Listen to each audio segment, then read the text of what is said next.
chairman, Mr. Ambrose, to lead us in the Pledge of Allegiance.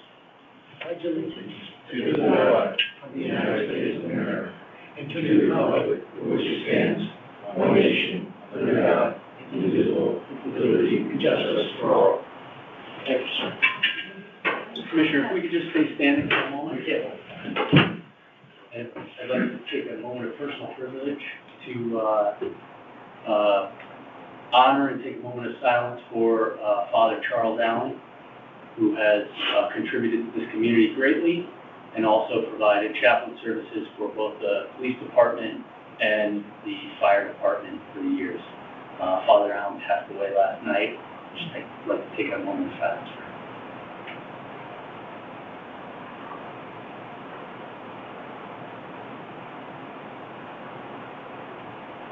Thank you. Thank you.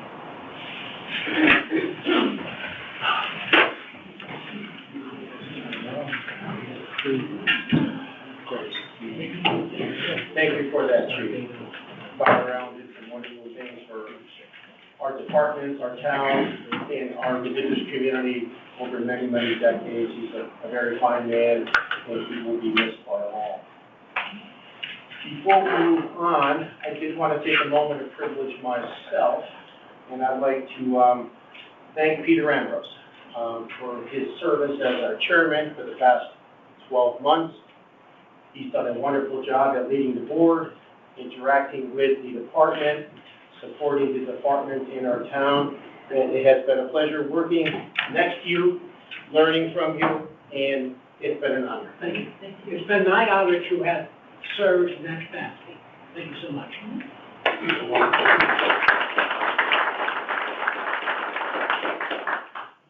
Anything else, administrative, before we start? No? Okay. All right, so we'll start with the approval of the draft minutes of the regular meeting held on December 13, 2023. I'll make a motion to approve. Do we have any amendments, any thoughts? No? All those in favor? Aye. Opposed, abstentions, motion carries 6-0. Thank you, sir. Okay. Our next item.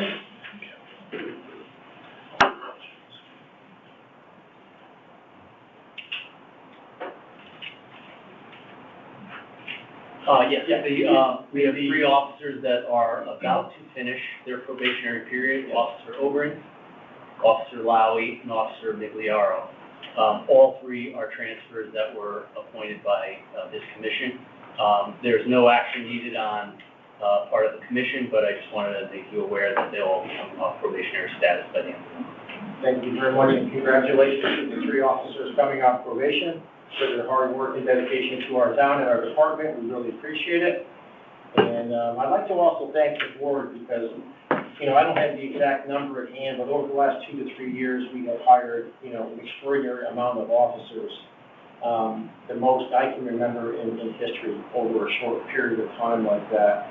And it's been a lot of hard work, late nights, and great effort and communication and teamwork with the Chiefs team. And I want to thank everyone because I know it's been a big task with a hill to climb, but we're basically fully staffed, and a lot of towns and cities cannot say that.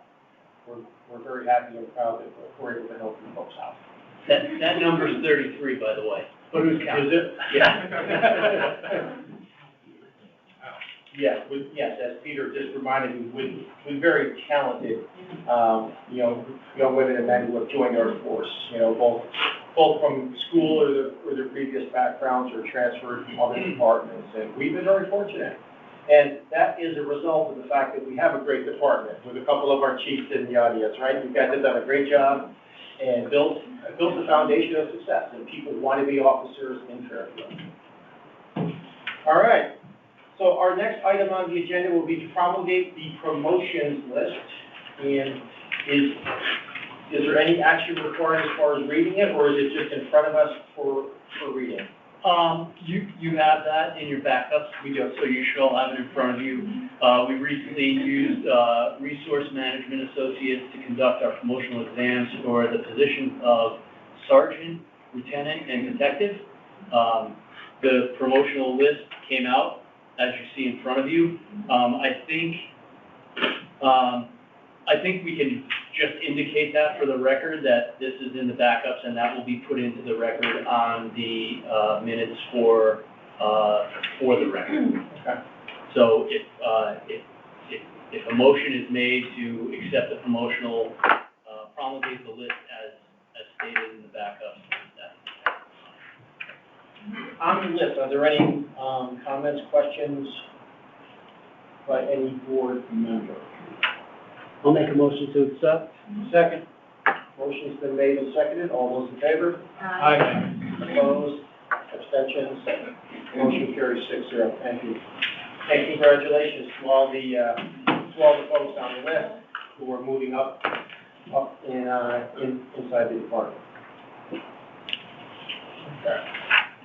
So we can now move on to our surveys, and I'd like to welcome Charlene Nebo. She is our new secretary for the next year, and thank you. I look forward to working with you.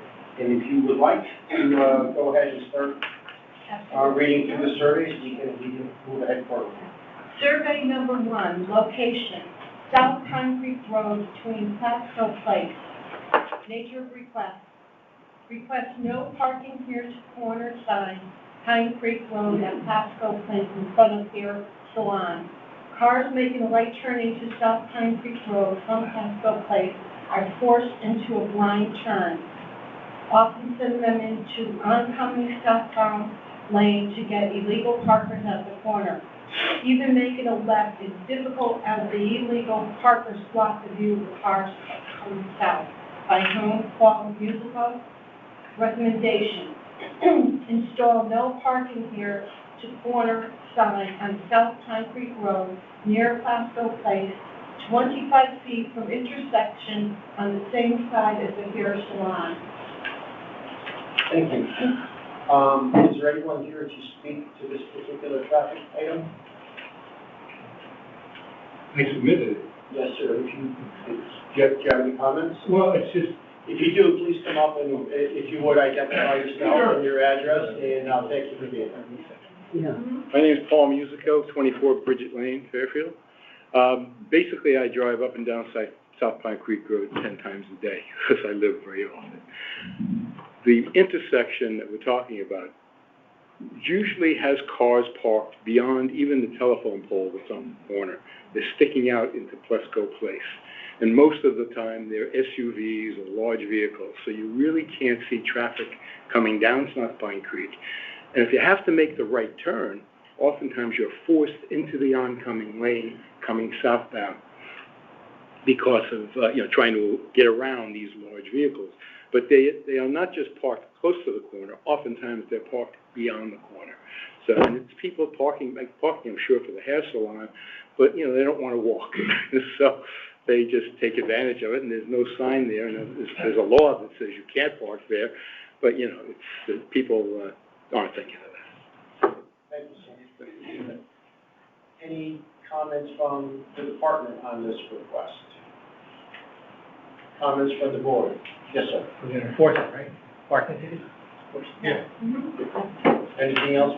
Just like to add, it is Yeah. very difficult Yeah. there.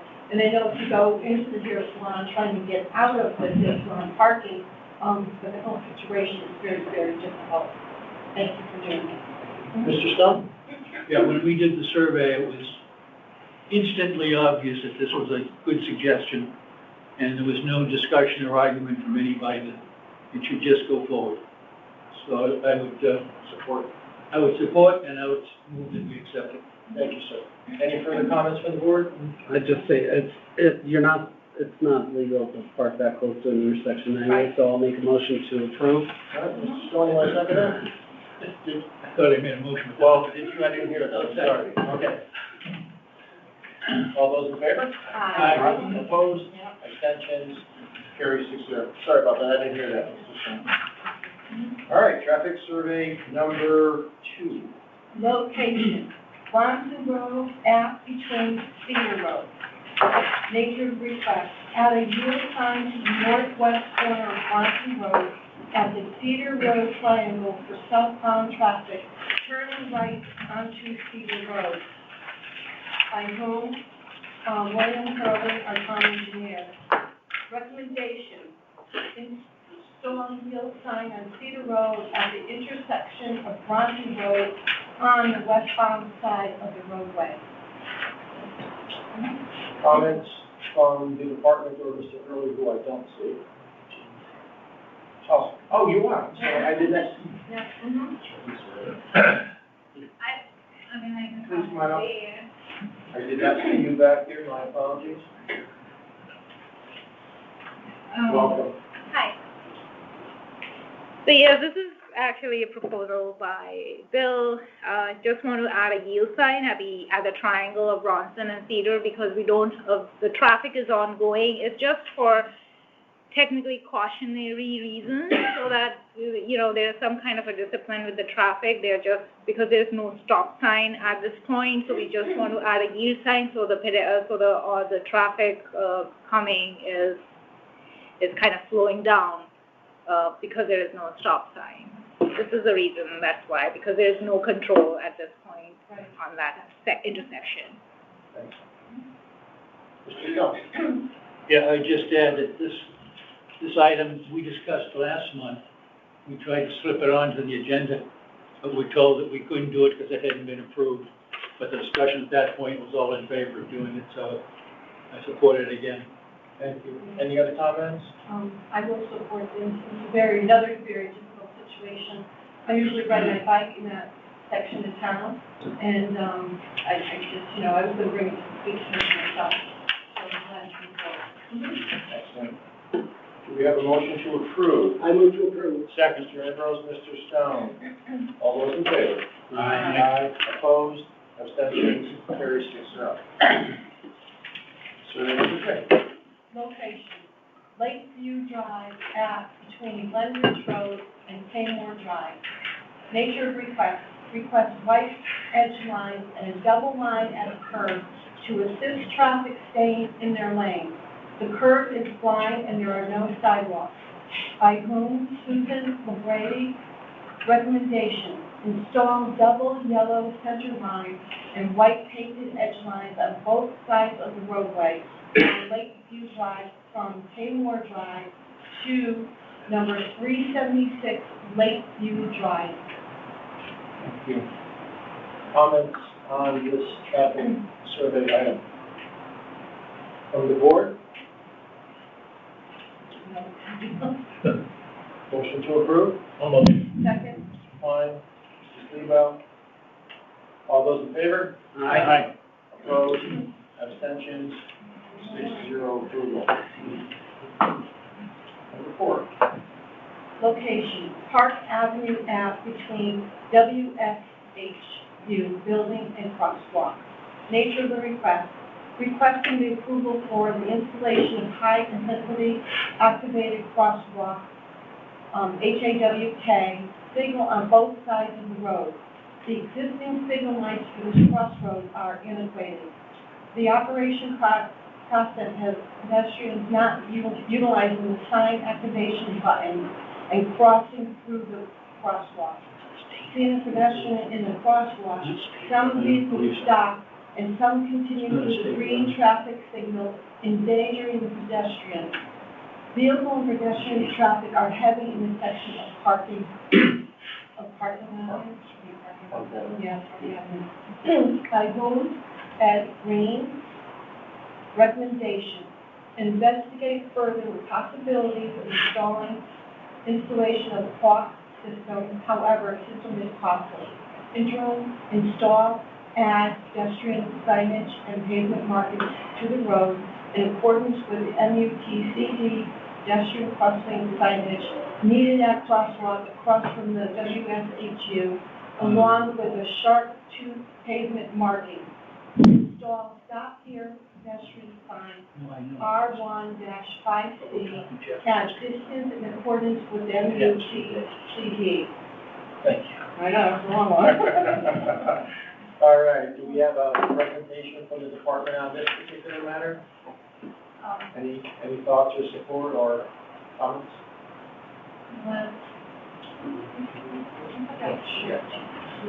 Yeah, I was gonna ask you something. Good afternoon. For the record, Michael Larabino, Secretary and General Counsel of Sacred Heart University, 5151 Park Avenue. Amongst my many duties, one of them is public safety, reports up to me. I'd just like to express to the Commission that where the university is coming from on all of these requests, and there are several of them on your agenda today, it's about public safety.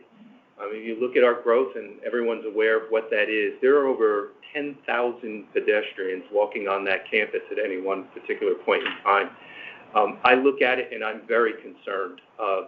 Park Avenue, as everyone knows, is very busy. Jefferson has become very busy. We've had a few accidents on Jefferson. We need to do whatever we can. I know we can't eliminate something terrible from happening, but I think we have a responsibility to do what we can to try to decrease the possibility. As I look around, and I'm working with your captain here, signage is antiquated. It's not up to date. There's not enough of it. Never mind, it's antiquated. The crosswalks, we certainly can bring those up to better standards. So we're looking just to do those things, to work collaboratively with the town on those things. But it's something that's of public safety and extreme importance. I'm trying, with Chief McNamara, we're trying to improve the lighting at some of the crosswalks, working with UI. That has been a struggle, but the chief is still on it. We have, and the chief can speak further to it, we've made significant changes to our parking regulations this year to try to deal with the volume of cars. We're probably going to be making some more significant changes, which the chief could speak to, but I would point out it's not just us. I mean, if the parkway gets shut down, cars are coming off the parkway up Jefferson to get over to Old Town Road or to get onto Park or to go north into Easton. So it's become a very heavily congested area. We always strive to be good, collaborative corporate citizens in the community. And as I said, we will collaborate with the town to do this. So we're willing to sit down and figure out who brings what to the table to get this done. Thank you. Thank you. Chief McNamara, welcome. Yeah, I'll just add, Gary McNamara, Executive Director of Public Safety, Government Affairs, Sacred Heart, 5151 Park Avenue. Yeah, I think so. If you really look, and Michael did a really good job of outlining why, but if you really look at some of the major intersections and traffic points that we touch around the university, in addition to the arena that just went up and the construction of some new res halls, we're working on, with OSTA, on updating the intersection of Jefferson and Easton Turnpike for their requirements. So those traffic lights, based upon our construction, will have an upgrade to them. However, some of those other intersections and those other crosswalks really are the ones that we're focusing on. And as Michael said, we are looking at some of our parking plans. We've tried to address some of our parking issues so that we can eliminate some of the traffic. We've eliminated students' ability to commute from main campus to West Campus, hoping that will eliminate some of that ancillary traffic of kids going back and forth to classes. Our infrastructure as it relates to the shuttle system, we've increased our shuttle system, again, to keep the traffic to a minimum. But even having said all that, there's a lot of traffic, and a lot of those intersections and crosswalks are not where they need to be.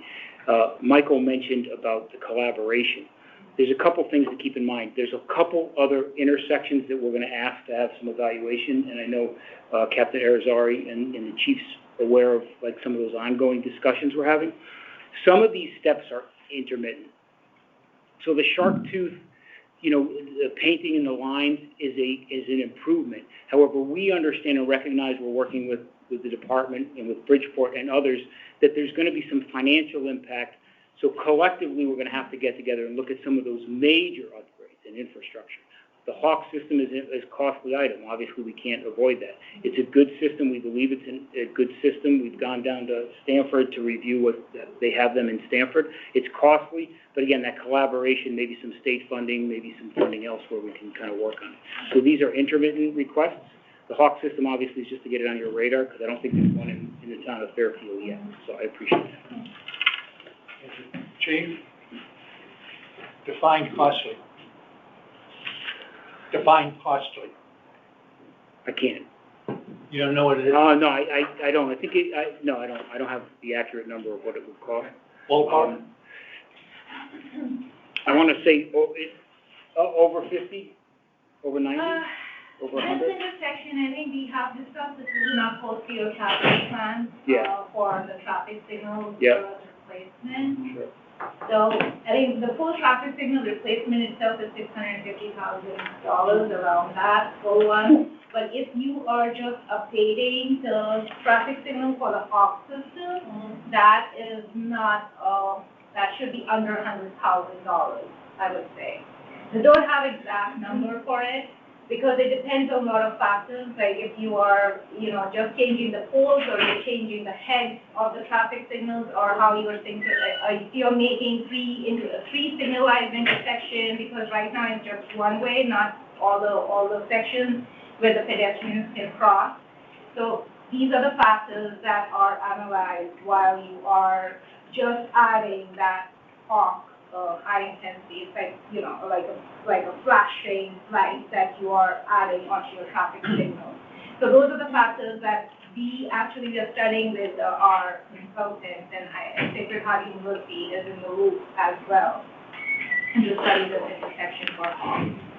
Yeah, these are major transformational upgrades to systems that need to be transformed, and none of that comes without but again, when you start talking about the long-term solutions, when you start getting into that $500,000-$600,000 range, that means that you're transforming the entire intersection. These little things are little solutions to solve the problem. Those bigger items are going to be costly, worth it over time. They're going to make the intersection safer, transportation more efficient, but it comes with a price, and so that's why we're taking our time.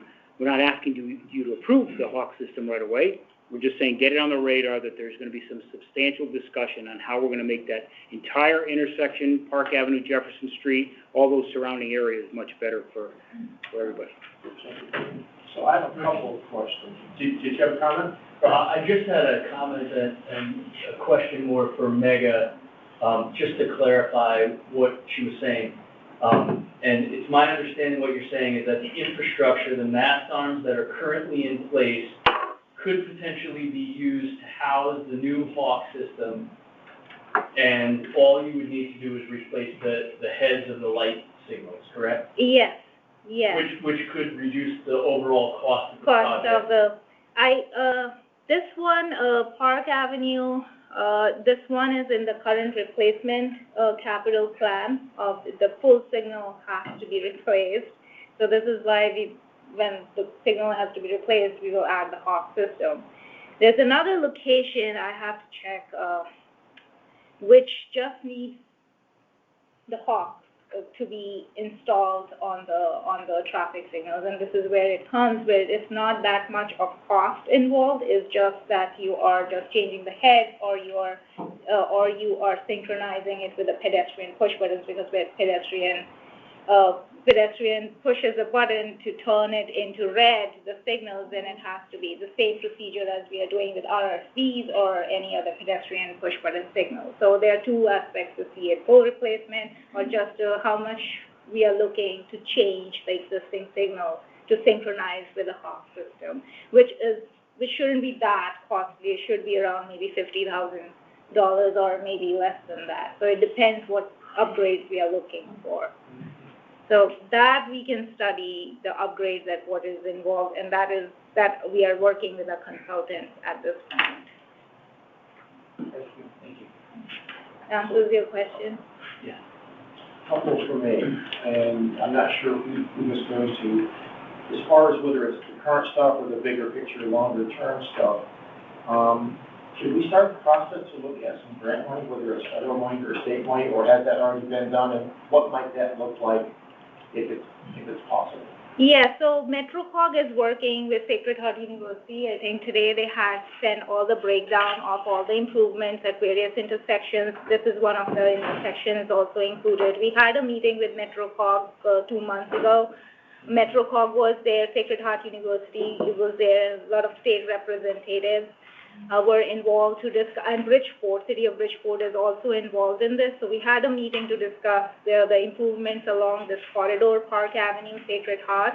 And there are 4 or 5 of intersections that have been proposed for the funding, for the grant funding. And only today I received that breakdown from MetroCog, the whole breakdown of the cost estimates that they are looking to spend on this, and MetroCog will be applying for the grant money from the state.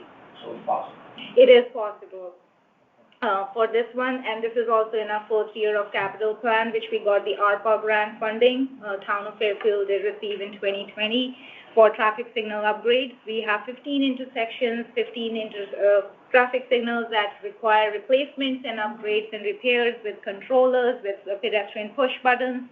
So they are in compliance with MUTCD as well, and we received around $1 million from ARPA funding, and that we are utilizing towards all these improvements. And first year capital plan is $1.2 million, and that will be utilized for first year for all the traffic improvement, which is SHU is included in this as well.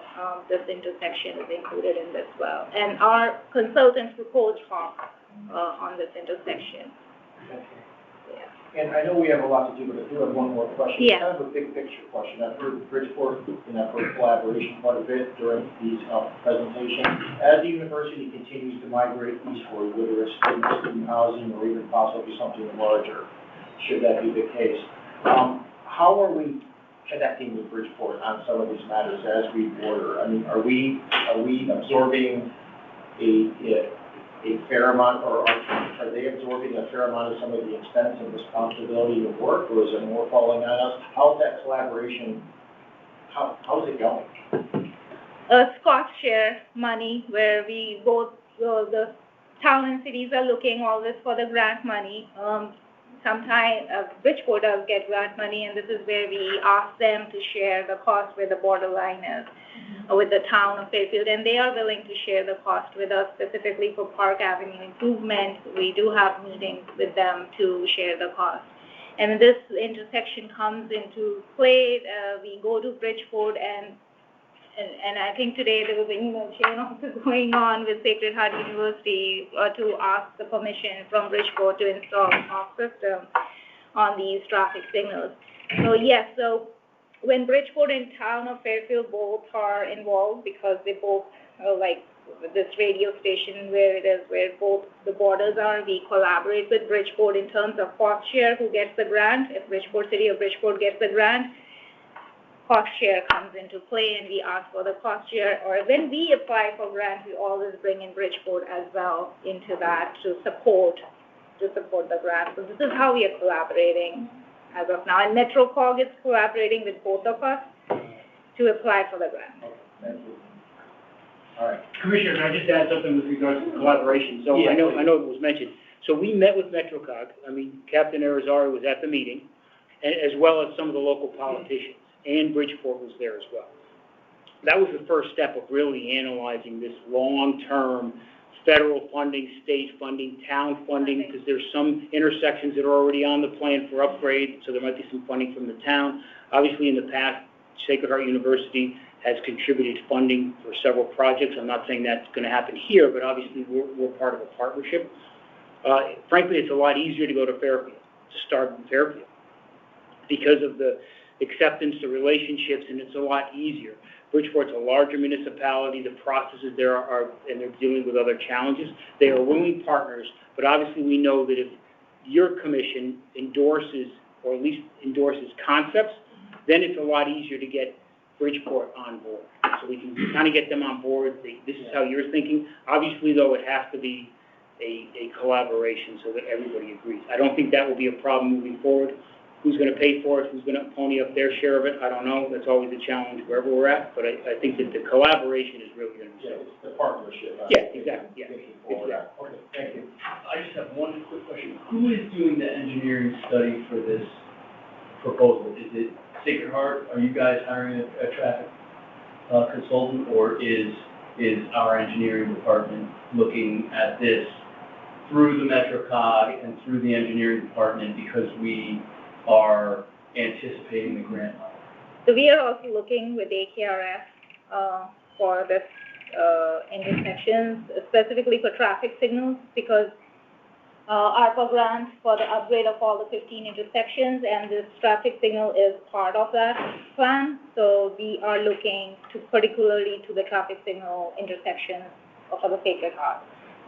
And Chief, just to answer part of your question, again, I'm not really solid on that. I think it's MetroCog, but I think part of the application for some of the grants, according to what they told us, it involves paying for some of it, because it needs to be really thought out. So I think if we come up with a good plan and endorse, some of the grants will include in there paying for the engineer.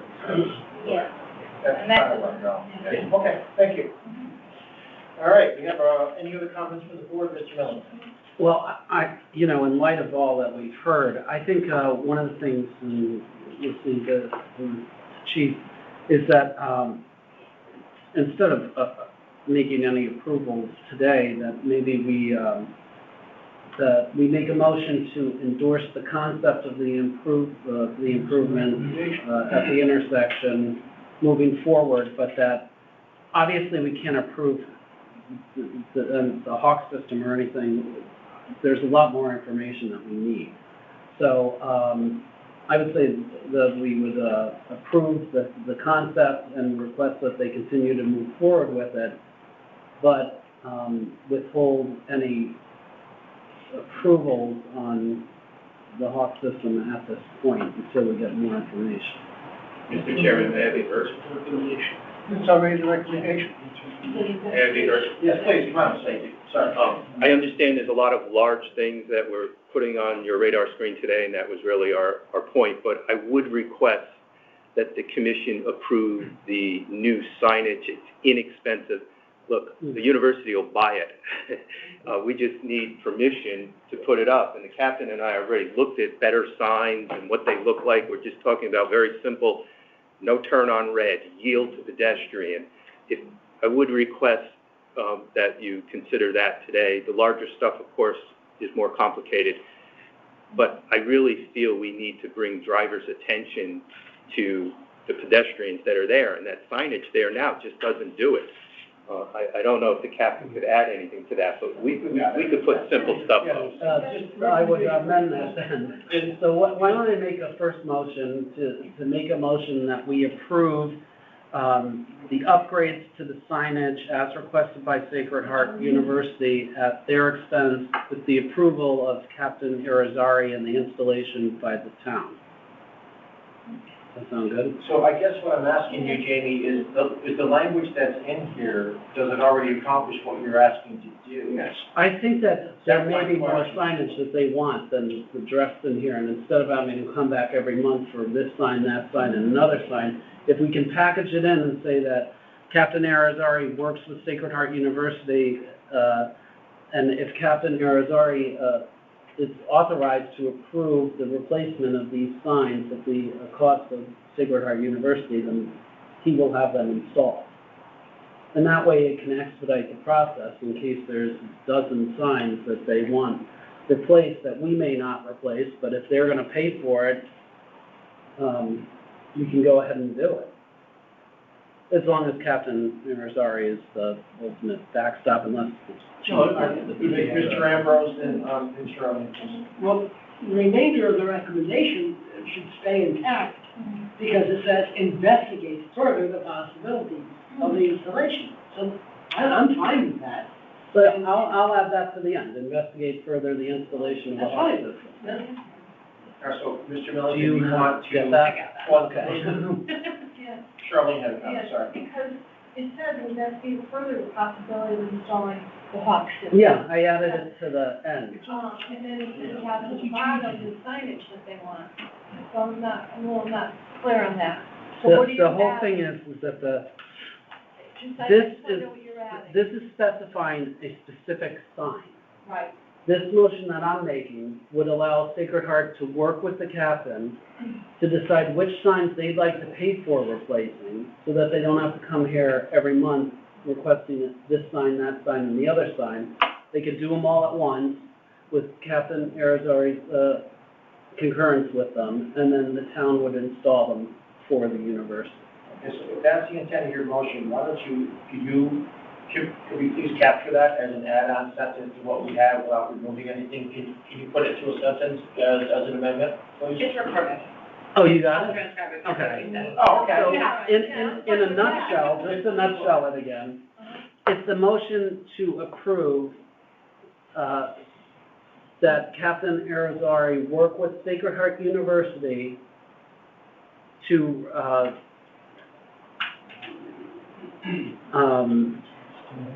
wait, let me rephrase that. It's a motion that, we replace the, traffic signs in the area of Sacred Heart University at the request of Sacred Heart University and at their expense, with the consent and approval of Captain Arizari, and the town would install those signs. And we would investigate further, with the possibilities of the installation of the Hawk system. So you're basically looking to change this whole thing, not just add a sentence. That's a lot of stuff, right? That's changing the whole thing. It's pretty substantive, Mr. right? Chairman? Yeah. Yes, Mr. Martin. So, I agree with him, but let's add let's specify the pavement markings too, so we don't have the same, they don't have the pavement markings besides the sign. One thing you should add in a minute. It's gonna be easier for us to add something to this without rewriting this whole thing. Well, we could say sign and pavement markings. So if you guys want to put a clarifying sentence after what's here, I think that's okay. I think if we're looking to reword this whole thing and change it substantively, then. Well, that's not, it's the nature of the request is there. The recommendation is just the recommendation of the people that went on the traffic study. So this isn't a binding recommendation. This is just what the notes are from the people who went on the traffic survey. Okay, then give me what you want. I just did. But I would add to that, so to state it again,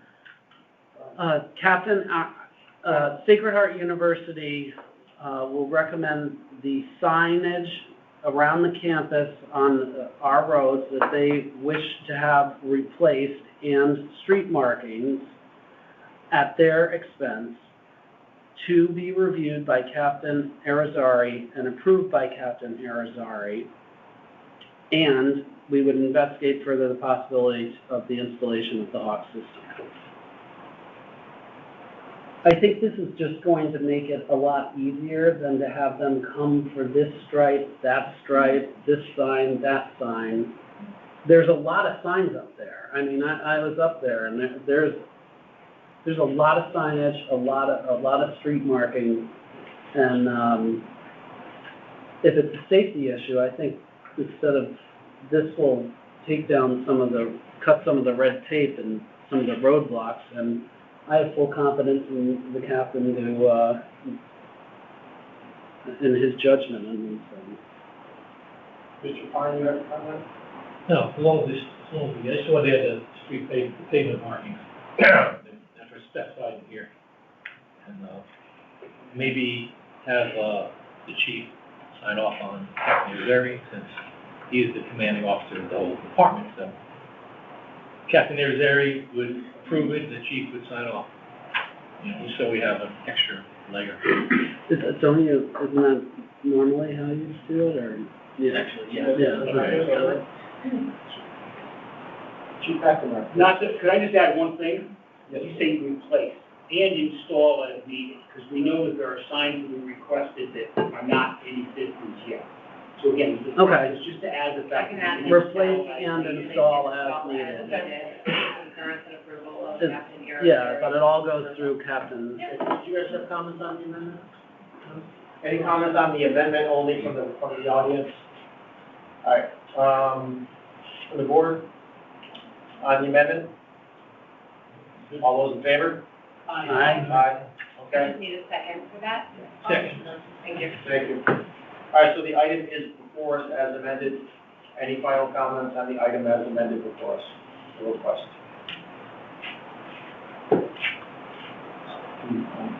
I move to approve the recommendation as stated. Thank you. Second? Second. All those in favor? Aye. Aye. Opposed? Abstained? Okay. The item as amended is approved.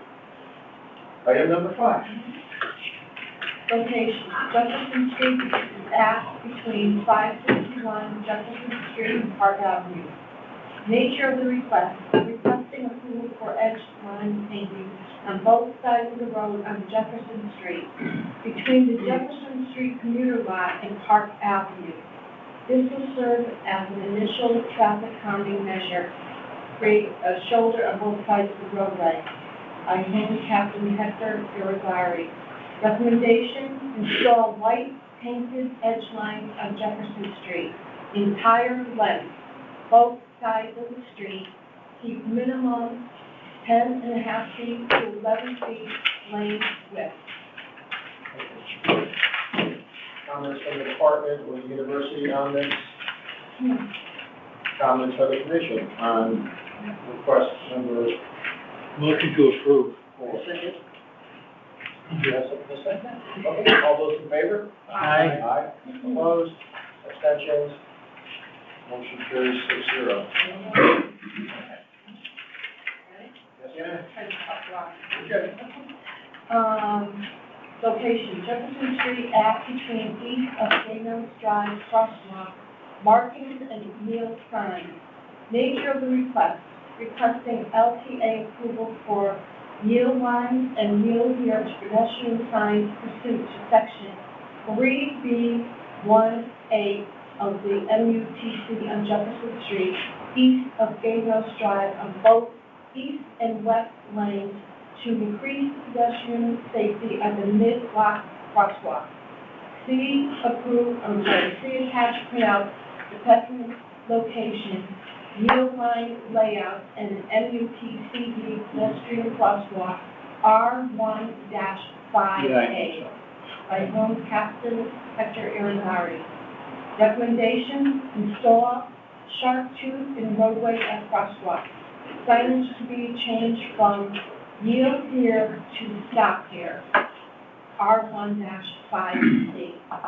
Thank you. Comments from the department or the university? Comments, questions from the commission on survey number 6, the recommendation? Hearing none, all those in favor? Did somebody have something? Did you? This is all part of the low-hanging fruit we're trying to address with pedestrian safety at Sacred Heart, so. And I make a motion to approve. Second. Mr. Stone, all those in favor? Aye. Opposed, abstentions, 6-0. And number 7, please. Location, Jefferson Street at between Gatos Drive and Crosswalk grade. Nature of the request, requesting LTA approval for the installation of a decorative raised crosswalk to replace the existing traditional mid-block crosswalk on Jefferson Street east of Gatos Drive for the purpose of improving pedestrian and crosswalk visibility and safety by Holmes Ed Green. Recommendations, further study needed by engineering to establish criteria for raised crosswalk. Interim add sharp tooth pavement markings on crosswalk. Thank you. Comments, questions from the department on this particular item? Mr. Pine. So, does this require like an administrative review from OSTA because it's near the Merritt Parkway, or you don't need that? Chief? Or Megan? No, I don't think it would be. No, not this one required, No? No, the raised crosswalk is kind of an idea we kicked around, but so for you to say that you've got to study it more to see how that would work and what the requirements are, makes perfect. Okay. Thank you. Anything else from the commission on request number 7? Just word, why the word decorative? I mean, what does decorative mean? So, sorry, go ahead. So as I was coming here, the Stratfield section, the intersection there, those are considered, in my understanding, would be decorative. In other words, they look like a brick, they're not just a white line, that's the decorative. I think they just installed it at the Black Rock area compared to the Avenue. Mr. Stone. When we were doing the traffic study, I asked the question if there was any statistical information to show that the decorative crosswalk is safer than a regular crosswalk? And the answer I got was, no, there is not. So my question is, why would we go in this direction?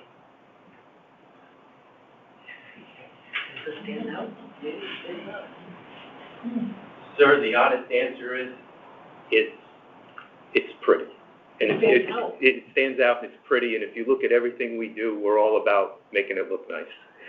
Except we're talking now significant expense over painting lines, and you've got the concern of DPW and plowing in the winter, and what the impact of that will be. So I think there's several things we have to look at here. I appreciate that, and I think as we look at the larger picture, that's part of it, and in terms of the cost, that's something we have to speak about too. But it would improve the aesthetics of the area. And if you look at the improvements we've made, it would complement what's already there. You look at the fencing that we put up, the stone walls on the exterior, the landscaping, not inexpensive. And we have worked with the town in the past when it's come to these types of things.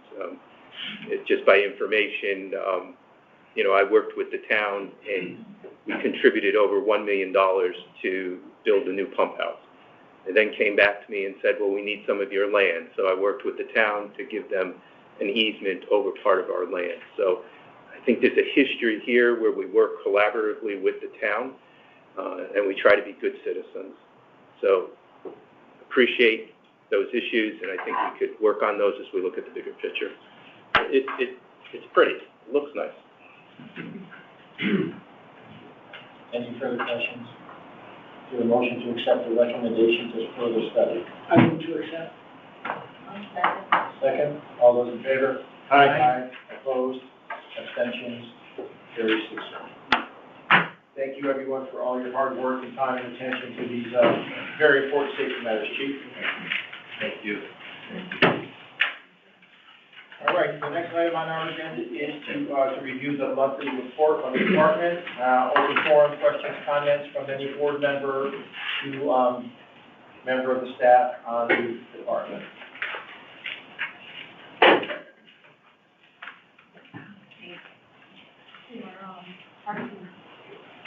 Tax Sure. issue Get the lawyer. a lot higher in 2023. And is that due to drive or complaints or? I didn't want to say anything. So for the month of December, related to 22 and 21, we have a significant increase of Because the line. citation issues in the month of December last year. And Hector, would you contribute that to one individual? No, I would not. Okay. I think it is chief, all due respect, it's a team effort. And the traffic unit, we've had some personnel changes there recently, and led by Lieutenant Mike Harris, and they're doing a phenomenal job in increasing numbers. I'd also attribute that to taking away some of the minor responsibilities that the traffic unit has. It's moving signage, black cat statistical data. I'm trying to get them just to focus on traffic enforcement. So I think that is a result of that as well. Question, Black Rock Turnpike and Kingwood Drive, that light. Could we sit and watch that? I mean, I go through there and I can't tell you how many times 1, 2 cars go through the red light. Yeah, absolutely, we could add that to the target. I know Mike, you do a great job, I know that. That's one of our hotspot areas for red light violations. It is, that's a tough one. My in-laws live at 3 houses down Black Rock Turnpike, or old Black Rock, as you go there, and I come down Kmart, so I'm across that light, 10 times a week. And, I can tell anyone that comes to visit, don't take that green for granted as you're crossing, because, you have to look for 2-3 seconds, people do buzz. Yeah.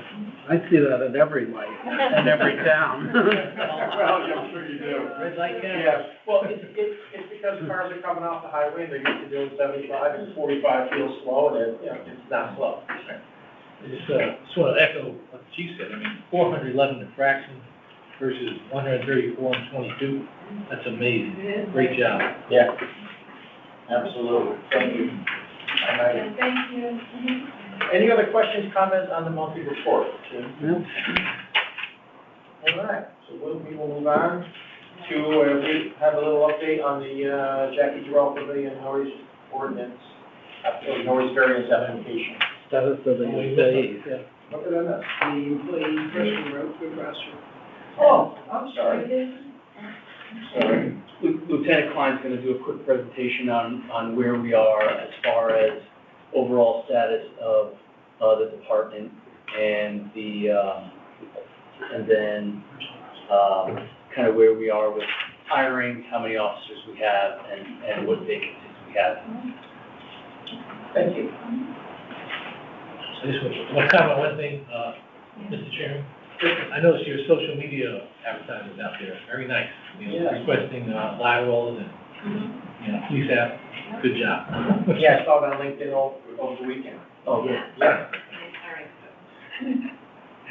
Good evening, Commissioners. If you don't know me, I'm Lieutenant Klein. Does everyone have a copy of the slides in front of them? Perfect. So the Chief asked me to give an allocation summary of our personnel, talk about recruits, timeline, some of our recruiting efforts, our hiring processes, and some forecasts on potential retirements. So currently we stand at 110 sworn members. We're authorized for 112. We've got members distributed across command staff, field services division, administrative services, special services, and then the FCRD up at Sacred Heart. Currently have 4 captains that cover our bureaus. Currently, administrative services is run by Captain Granada. I'm in charge of professional standards. I have a training unit sergeant underneath me, which is Sergeant Kaisman, and then Sergeant Stahl is going to be assigned to public affairs. We also have the records and evidence officers, which is Officer Medvegi and Officer Jenkins. Field services is our largest division. That's commanded by Captain Coble. Currently have 54 patrol members. That's everything from lieutenants, sergeants, and officers down to the most junior guy. Running 4 shifts. Lieutenant Nook is days, Lieutenant Zadru is midnights, Lieutenant Machinardi is covering evenings, and Lieutenant Vander Hayden, who will be newly promoted, is running the relief shift. Currently have 7 sergeants assigned to our shifts. Second component of field services is investigative division, which is run by Lieutenant Matt Riendo. He's currently running 2 squads of detectives, a day squad and evening squad. Their schedules alternate weekly. Sergeant Ioli and Sergeant Fuller are running those squads respectively. Special services, which is commanded by Captain Irizarry, which we were just talking about. Division lieutenant is Lieutenant Paris back there. Sergeant Com is going to be running the traffic and accident unit coming up. Special services consists of our crash investigation unit, which has 2 full-time certified crash reconstructionists. The traffic unit, which is 4 officers that ramped up citations to 411 this month. 3 Marine officers that serve seasonally on the boats. Dive team, which I run. We have 6 full-time divers. We have a bunch of capabilities, and we work well with our other agencies around us. And animal control with Paul Miller running that, and the 3 animal control officers. Lastly is the FCRD, which is commanded by Captain Esposito. We have Sergeant Gerosa going up there to be a supervisor, followed by Technical Services Officer Joe Harry to kind of help with some of the IT and more of the nuanced information technology aspects. We have 22 civilian telecommunicators up there that run. It's a collaborative effort between Westport, us, and we are responsible for servicing Fairfield Police, Fairfield Fire, Westport Police, and New Canaan Fire. As far as hiring goes, currently we have 3 recruits in post-class 379, which is graduating on Friday. That's Connor Green, who's Lieutenant Ed Green's son, Evan Strausser, and William Brady. They're set to start field training on Monday. We have 1 officer, Officer Mike Toth. He's currently in post-class 380. He's set to schedule graduation on April 15th and start FTO then. Our current hiring process that we were just talking about with the social media ads, that closes on February 10th. I'm currently at about 60 applicants between entry level and transfers. As far as our upcoming staffing needs, we have some forecasted retirements and potentials. We have 1 officer that I know is forecasted to retire in July, and potentially 2 to 3 members that can go because they have appropriate time of service to retire. The current candidate list that will be produced after this hiring process will most likely suffice to get us to 112 people. I know you've hired 33 people in the last few years, so hopefully it's a little bit of a lighter lift for everyone on this one. We only need 2 people to bring us up to 112.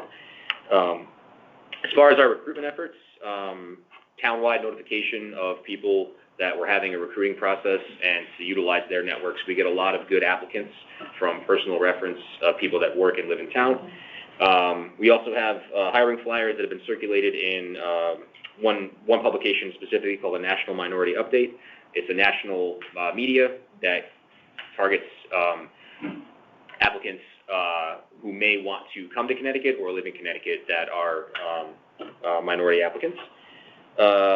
Thirdly, we have a social media campaign. We have 7 targeted ads that are set to go out. They are scheduled in sequence so that they go out when we have the most viewership on social media. That covers Instagram, Twitter, or X, I guess it's called now, and Facebook to hit our target audience.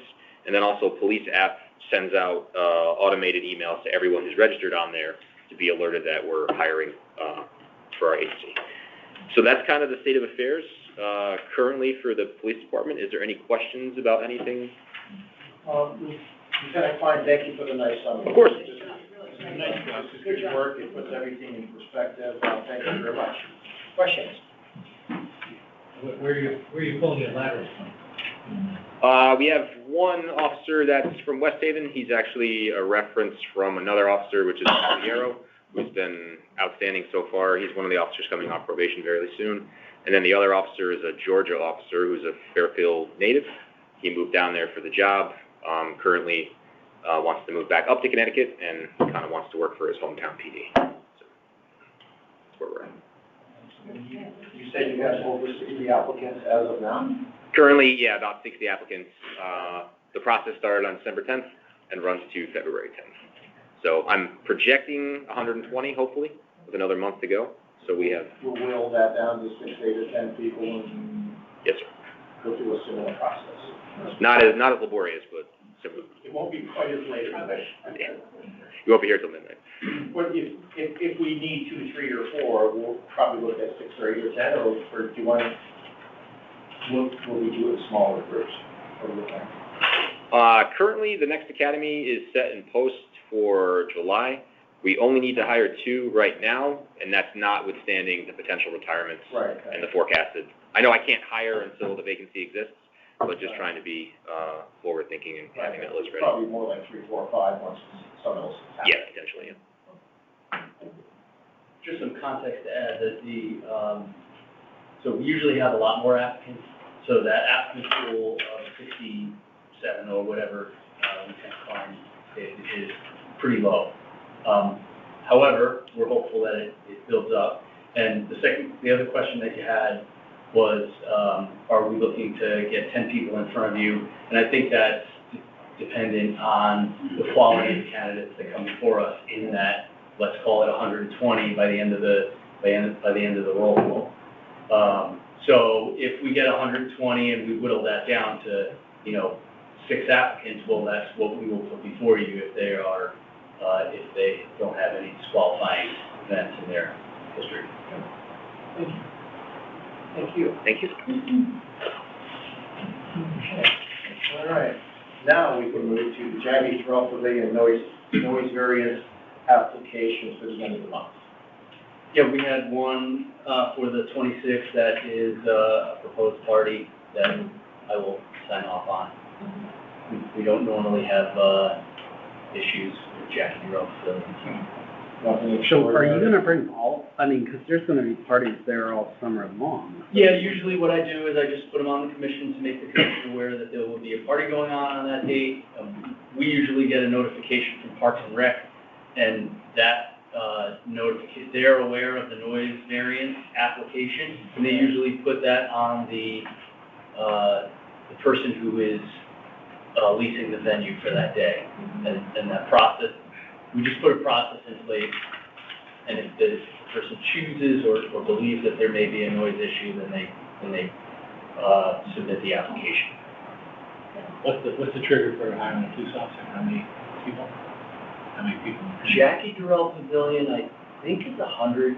They're pretty good. They usually, and it's usually party dependent. You know, if it's an 8th grade, you know, birthday party, then it's usually not a big deal. But if it's something, you know, something different that might require police presence, and usually I get the high sign from Anthony Calabrese, the director of Parks and Rec, like, this one might be a problem.